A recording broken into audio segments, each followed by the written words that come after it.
வீட்ல பார்த்தீங்கன்னா, ஆதி குணசேகரன் பண்ற விஷயங்கள் எல்லாமே வந்து ரொம்பவே வினோதமா போய்க்கிட்டு இருக்கு. வீட்ல இருக்கிறவங்களுக்கே ரொம்பவே குழப்பமா இருக்கு. என்னடா இந்த ஆள் வந்து எப்பயும் இல்லாத தினுசா இப்படியெல்லாம் பண்ணிக்கிட்டு இருக்கானே அப்படின்னு சொல்லிட்டு, கரிகாலன் வந்து கவுண்டர் மேல கவுண்டர் குடுத்துக்கிட்டு இருக்கான். "யோவ் மாமா என்னய்யா இது? பெரிய மாமாவ பார்க்குறதுக்கே வந்து ரொம்ப வினோதமா இருக்கு. இப்படிலாம் இவர் பண்ற ஆளு கிடையவே கிடையாது. இப்போ என்னடான்னா முழு நேர சாமியாராவே மாறிட்டாரு போல இருக்கே! நம்ம வீட்ல இன்னும் என்னென்ன பார்க்க வேண்டியது இருக்கோ தெரியலையே!" இந்த வீட்ல உள்ள பொம்பளைங்க எல்லாத்தையுமே என்னடா அப்படின்னா, மீனாட்சி அப்படி இப்படின்னு சொல்லிக்கிட்டு இருக்காரு. அவங்க தான் சாமி அப்படி இப்படின்னு என்னென்னமோ சொல்றாரு. இவரா நம்ம மாமா அப்படி இப்படின்னு சொல்லிட்டு பார்த்தீங்கன்னா, ரொம்பவே பேசிக்கிட்டு இருக்காரு. ரொம்பவே கோவப்பட நம்ம கதிர் கொஞ்ச நேரம் வாய மூடிட்டு பேசாம இருடின்னு, அண்ணன் காதுல மட்டும் இது விழுந்துச்சு அப்படின்னா அவ்வளோதான். உன்ன வந்து என்ன சொல்லுவாருன்னே தெரியாது. பேசாம இருக்க மாட்டியா? ஒரு ஓரமா ஒதுங்கிட்டில்ல அப்படிங்கிற மாரி வந்து கதிர் சொல்லிறாரு. ஸோ பூஜையெல்லாம் முடிச்சுட்டு வந்து எல்லாருக்குமே பார்த்தீங்கன்னா, தீர்த்தம் குடுக்குறாரு. நம்ம ஜனனிக்கு குடுக்கும்போது மட்டும் அந்த தீர்த்தம் பார்த்தீங்கன்னா, கை தவறி அந்த செம்போட கீழ விழுந்துருது. இத பார்த்த உடனே எல்லாருமே ரொம்பவே ஷாக் ஆகுறாங்க. ஆனா, அப்படியே அப்பட்டமா தெரியுது நம்ம குணசேகரன் பிளான் பண்ணி தான் இதெல்லாம் பண்றான் அப்படின்னு சொல்லிட்டு, உடனே குணசேகரன் வந்து, "என்னம்மா இது? உன் கையில வந்து குடுக்கணும்னு நெனைக்கும்போது, அந்த கடவுள் பார்த்தீங்க அப்படின்னா, இப்படி தீர்த்தத்தையே கீழ விழுக வச்சுட்டானே!" அப்படிங்கிற மாரி சொல்றாங்க. ஸோ நம்ம ஜனனி வந்து பார்த்தீங்கன்னா, எதுவுமே வந்து அவ்வளோ பெரிய ரியாக்ஷன்லாம் வந்து குடுக்கல. ரொம்பவே சைலன்ட்டா அமைதியாவே வந்து இருக்காங்க. கடவுளுக்கு வந்து என்கிட்ட குடுக்குறது பிடிக்கல அப்படின்னா பரவால்ல. அப்படியே கூட இருக்கட்டும். இதனால எனக்கு ஒண்ணும் கிடையாது. ஆனா அது உண்மையிலேயே கடவுள் தான் நெனச்சாரா? இல்ல வேற யாராவது நெனச்சாங்களா? அப்படிங்கிறது தான் எனக்கு தெரியல. பரவால்ல அப்படிங்கிற மாரி வந்து சொல்லிடுறாங்க.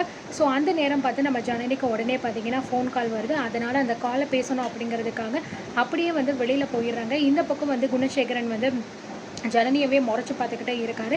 அதுக்கப்புறம் என்ன பண்றது அப்படின்னு சொல்லிட்டு பார்த்தீங்கன்னா, டேபிள்ல போய் வழக்கம் போல உட்கார ஆரம்பிச்சுறாரு. ஏன்னா எப்பயுமே அவருக்கு வேலையே அதான். ஒண்ணு ஏதாவது ஒண்ணு பண்ணணும். அப்படி இல்லன்னா வேலை வெட்டி இல்லாம அதே இடத்துல வந்து உட்காந்துக்கிட்டே பெஞ்ச தேய்ச்சுக்கிட்டே இருக்கணும். ஸோ கீழ விழுந்த அந்த செம்பு எல்லாத்தையுமே வந்து கதிர், அதுக்கப்புறம் வீட்ல இருக்கிற பொம்பளைங்க எல்லாருமே சேர்ந்து வந்து எடுத்து கிளீன் பண்ணிக்கிட்டு இருக்காங்க. இந்த பக்கம் வெளியில வந்து நம்ம ஜனனி வந்து பார்த்தீங்கன்னா, ஃபோன் கால வந்து அட்டெண்ட் பண்றாங்க. ஸோ பேசும்போது இந்த பக்கம் யாருன்னு பார்த்தீங்கன்னா, லக்ஷ்மண். எதுக்குடா தேவையில்லாம இவன் இந்த நேரத்தில ஃபோன் பண்ணியிருக்கான் அப்படின்னு பார்க்கும்போது, இந்த மாரி யார் பேசுறது அப்படிங்கிற மாரி கேட்கும்போது, நான் யார் பேசுறேன், என்ன பேசுறேன், இதெல்லாம் வந்து உனக்கு தேவையே கிடையாது. இப்போ உன் புருஷன் எங்க இருக்கான்னு உனக்கு தெரியுமா? அப்படிங்கிற மாரி கேட்குறாங்க. நீ யாரு அப்படிங்கிறத சொல்லு. அதுக்கப்புறம் நான் மத்ததெல்லாம் பேசிக்கிறேன் அப்படின்னு சொல்ல, இங்கே பாரு உன் புருஷன் உனக்கு உயிரோட வேணும் அப்படின்னு நீ நினச்சன்னா, நான் சொல்கிறத மட்டும் நீ கேளு அவ்வளோதான். அதுக்கு மீறி ஏதாவது நீ பேசின அப்படின்னா, அதுக்கப்புறம் உன் புருஷன் உயிரோடயே இருக்க மாட்டான் அப்படிங்கிற மாரி சொல்லிக்கிட்டு இருக்காங்க. என்ன நீ யார் நீ எதுக்கு இப்படிலாம் பேசி உளறிக்கிட்டு இருக்க? உனக்கு இப்போ என்ன வேணும் அப்படிங்கிற மாரி கேட்கும்போது, உன் புருஷன் இப்போ எங்கே இருக்காருன்னு தெரியுமா? என் கண்ணு முன்னாடி தான். அது மட்டும் இல்ல, உன் புருஷன் பைக்கில தான் வந்திருக்கான். அதுவும் இந்த பழங்கானத்தம் பக்கத்துல ஒரு டீ கடையில உட்காந்து டீ குடிச்சுக்கிட்டு இருக்கான்.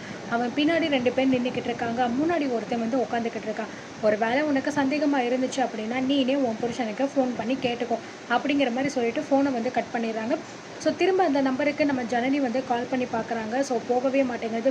பிஸின்னு சொல்லிட்டு வருது. உடனே வந்து பார்த்தீங்கன்னா, ஒரு வேளை அவன் சொல்றது உண்மையா இருக்குமோ? சக்தி எங்க போனான்னு சொல்லிட்டும் போலயே! அப்படிங்கிற மாரி நெனச்சு டக்குனு நம்ம சக்திக்கு பார்த்தீங்கன்னா, ஜனனி வந்து ஃபோன் பண்றாங்க. ஸோ உடனே ஃபோன் வரத பார்த்தோனே, இந்த பக்கம் இருக்கிற இந்த லக்ஷ்மண், ராவணன் 2 பேருமே பார்த்தீங்களா, லக்ஷ்மன் கரெக்ட்டா ஃபோன் பண்றா பார்த்தியா? அவ்ளோ பயம் அவ நமக்கு அவ அவ நம்ம மேல அவளுக்கு. ஆனா எதுவுமே பயமே இல்லாத மாரி அப்படியே புருஷனும் பொண்டாட்டியும் 2 பேரும் சேர்ந்து நம்மகிட்ட ட்ராமா போட்டு நடிச்சுக்கிட்டு இருக்காங்க. இதெல்லாம் இன்னும் எவ்வளோ நாளா இருக்க போது? இன்னும் கொஞ்ச நாள்லயே வந்து அவங்க குடும்பத்த ஒட்டுமொத்தமா நான் என்ன பண்றேன்னு மட்டும் பாரு அப்படின்னு சொல்லிட்டு, நம்ம ராவணன், லக்ஷ்மன் 2 பேருமே காருக்குள்ள உட்காந்துட்டு வந்து பார்த்துக்கிட்டு இருக்காங்க. ஸோ இந்த பக்கம் நம்ம சக்தி ஃபோன அட்டெண்ட் பண்ணிட்டு, சொல்லு ஜனனி" அப்படிங்கிற மாரி சொல்ல, "என்ன சக்தி எங்க இருக்க நீ?" அப்படிங்கிற மாரி கேட்க, நான் வந்து இங்கே உங்க பழங்கானத்தம் பக்கத்துல ஒரு டீ கடையில தான் உட்காந்து டீ குடிச்சுக்கிட்டு இருக்கேன்." அப்படிங்கிற மாரி கேட்குறாங்க.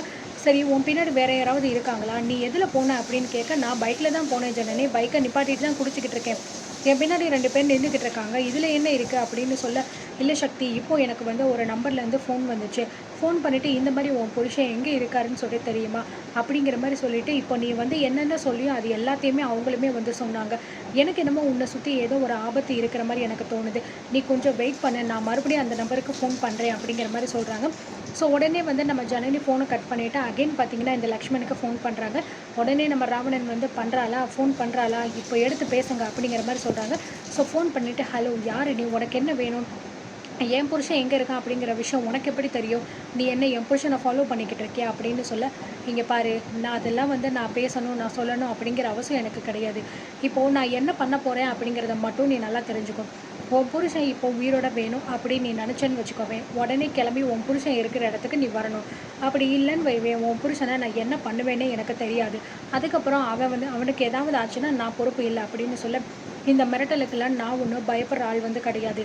உனக்கு தைரியம் இருந்துச்சு அப்படின்னா முதல்ல நீ யார், உன் பேர் என்ன அப்படிங்கிறத நீ சொல்லு. அதுக்கப்புறம் நீ சொல்கிற எல்லாத்தையுமே நான் செய்கிறேன் அப்படிங்கிற மாதிரி சொல்ல. ஸோ இதுக்கப்புறம் பார்த்தீங்க அப்படின்னா நம்ம லக்ஷ்மண் வந்து நான் சொல்கிறத நீ வந்து அவ்வளோ சீரியஸாக எடுத்துக்கலன்னு நினைக்கிறேன். உனக்காக நான் ஒரு சின்ன டெமோ வந்து காட்டவா? இப்போ உன் புருஷனோட வண்டி வந்து அங்கே நிற்கிது. அவன் வந்து அதுக்கு பக்கத்தில் தான் உட்காந்து வந்து டீ குடிச்சிக்கிட்டு இருக்கான்.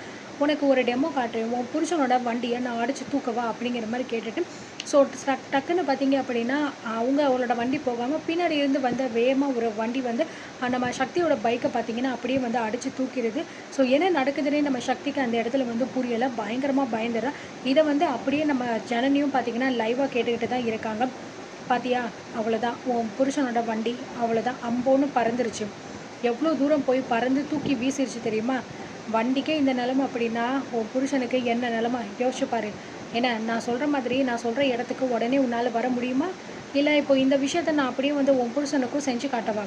அதுக்கப்புறம் நஷ்டம் உனக்கு தான் அப்படிங்கிற மாதிரி சொல்ல, எங்கே வரணும் இப்போது அப்படிங்கிற மாதிரி நம்ம ஜனனி கேட்குறாங்க. உன் புருஷன் எந்த கடையில் உட்காந்து டீ குடிச்சிக்கிட்டு இருக்கானோ அதே கடைக்கு நீனும் கிளம்பி வா அப்படிங்கிற மாதிரி வந்து சொல்லிடுறாங்க. ஸோ உடனே நம்ம ஃபோனை வச்சு நம்ம ஜனனி பார்த்தீங்க அப்படின்னா விறுவிறுன்னு வந்து வீட்டுக்குள்ளே போகிறாங்க. ஸோ மேலே போயிட்டு பார்த்தீங்க அப்படின்னா பர்ஸ் எல்லாமே எடுத்துகிட்டு வர்றதுக்காக மேலே போயிட்டு வேகமாக கீழே இறங்கி வராங்க. ஸோ கீழே இறங்கி வரும்போது பார்த்தீங்கன்னா நம்ம ஈஸ்வரி வந்து ஜனனி எங்கே போகிற அப்படிங்கிற மாதிரி கேட்குறாங்க. என்ன ஆச்சு, ஏன் இவ்வளோ பதட்டமாக இருக்குது அப்படிங்கிற மாதிரி கேட்க, அதெல்லாம் ஒன்றும் இல்லைக்கா, ஒரு சின்ன முக்கியமான வேலையாக நான் வெளியில் போகிறேன், நான் போயிட்டு கையோடு நான் சக்தியை கூட்டிகிட்டு வந்துடுறேன் அப்படிங்கிற மாதிரி சொல்ல, என்ன இது, எதுக்காக இப்போ நீ வெளியில் போய்கிட்டு இருக்க? நான் தான் சொன்னேன்ல, பூஜை ஆரம்பிச்சிருச்சு அப்படின்னா தேவையில்லாமல் எங்கேயுமே வெளியில் போகக்கூடாது வீட்டு பொம்பளைங்க அப்படின்னு சொல்லிட்டு, அதையும் மீறி நீ போகிற, என்ன நீ சாமிக்கு கொஞ்சம் கூட மரியாதையே கொடுக்க மாட்டியா அப்படின்னு சொல்ல, இங்கே பாருங்கள், நான் ஒன்றும் அப்படிலாம் வந்து சொல்லலை. சாமி மேலே எனக்கு மரியாதை இருக்குது, எல்லாமே நான் பண்ண தான் செய்வேன். இப்போ ஒரு முக்கியமான வேலை வந்திருக்கு, அந்த வேலையை நான் முடிக்கணும். சக்தியை போய் நான் கையோடு கூட்டிகிட்டு வரணும், அப்படி இல்லைன்னா அவருக்கு தான் ஆபத்து அப்படிங்கிற மாதிரி சொல்லிட்டு நம்ம ஜனனி வேகமாக விறுவிறுன்னு வந்து போயிடுறாங்க. ஸோ இந்த பக்கம் பார்த்தீங்கன்னா நம்ம கதிர் என்னென்ன இவள் லூசு மாதிரி என்னென்னமோ ஆபத்து அது இதுன்னு சொல்லிட்டு போகிறேன்.